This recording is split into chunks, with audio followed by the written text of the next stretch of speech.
أعوذ بالله من الشيطان الرجيم.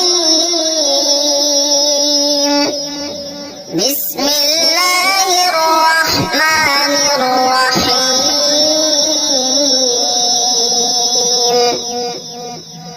إذا جاء